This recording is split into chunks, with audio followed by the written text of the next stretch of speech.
সবাই ভালো আছেন? ওকে, আজকে আমাদের সুন্দর একটা টপিকস জ্যামিতির কি বিন্দু। এটা না বিন্দু? ওকে, চিত্রে বিন্দুটার নাম কি দিলাম? এ। চিত্রে এ একটি বিন্দু। আচ্ছা আসো, এটার পাশে আমি একটা স্কেল আঁকলাম। কি আঁকলাম? স্কেল। এটার মাপে আঁকলাম না?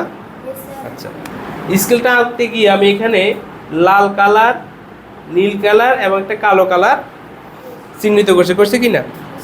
তাহলে তোমার বলো দেখি, এখানে সবচেয়ে লম্বা বাহুগুলা কে কে, লম্বা দাগগুলা কে কে বলো দেখি।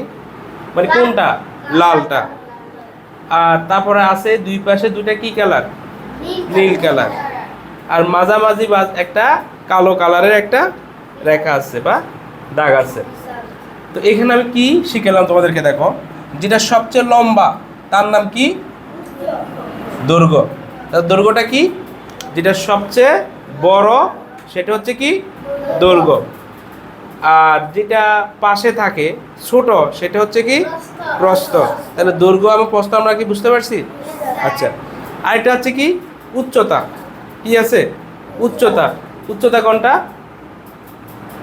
এই যে মাঝামাঝি অবস্থান করবে, মানে উপর থেকে নিচে। উচ্চতা কোনটা বলো দেখি। উপর। উচ্চতা বলতে বুঝবো যে উপর থেকে নিচে, উপর থেকে নিচে। আচ্ছা আসো, আমরা একটু প্র্যাকটিক্যাল আর একটু দেখি। আচ্ছা, তোমাদের সামনে একটা কি টেবিল আছে কি না? আছে না? আচ্ছা, এই টেবিলের, আচ্ছা আমি পরে আসতেছি টেবিলটা নিয়ে। তাহলে আগে দেখো তো দেখি, এই যে একটা বিন্দু, এই যে বিন্দুটা আছে না? এখন আমি তোমাদেরকে যদি বলি, এই যে একটা বিন্দু, কলমের যে ফোঁটাটা আমি দিলাম, যদি বলি এটা কি দৈর্ঘ্য বার করতে পারবা? দৈর্ঘ্য আছে এটার? মানে এই কারণে তো কালির কারণে একটু বড় লাগে। যদি তুমি কলমের ফোঁটাটা যদি তোমার কাগজে দাও, ছোট্ট না? ছোট কি না? তুমি এটা কি মাপতে পারবা? কোনো কিছু দিয়ে মাপা যাবে? তাহলে যদি বলি এটা কি দৈর্ঘ্য আছে? আছে। আচ্ছা, এটা কি প্রস্থ আছে? এটা কি উচ্চতা আছে? তাহলে বুঝতে পারছি। তাহলে কি লিখবো? যার দৈর্ঘ্য, প্রস্থ ও উচ্চতা কিছুই নেই, শুধু অবস্থান আছে, তাকে বিন্দু বলে। অবস্থানটা কি? সে একটা জায়গায় বসে থাকবে শুধুমাত্র। অবস্থান মানে কি? সে একটাই জায়গায় শুধু বসতে পারবে, কিন্তু তাকে কোনোভাবে কি করা যাবে না?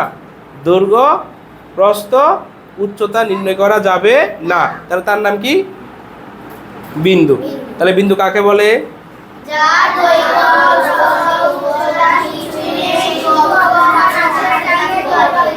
দৈর্ঘ্য মানে বড় একটা। এবার দেখো, যে তোমাদের বলে একটা টেবিলের উদাহরণ দিব। এই যে তোমাদের প্রত্যেকের সামনে একটা টেবিল আছে কিনা? আচ্ছা, যদি বলি টেবিলের এই যে এইটাকে, ধর এই যে এই সাইডটাকে কি বলবো আমরা? আর এই পাশটাকে আমরা কি বলবো? আর যে যে উপর থেকে নিচের দিকে এটাকে কি বলবো? উচ্চতা। তাহলে এই বিন্দুটার সেরকম কিছু আছে? আছে। তাহলে এর এগুলা নাই, শুধু অবস্থানে তাকে বিন্দু বলে। ক্লিয়ার? ওকে।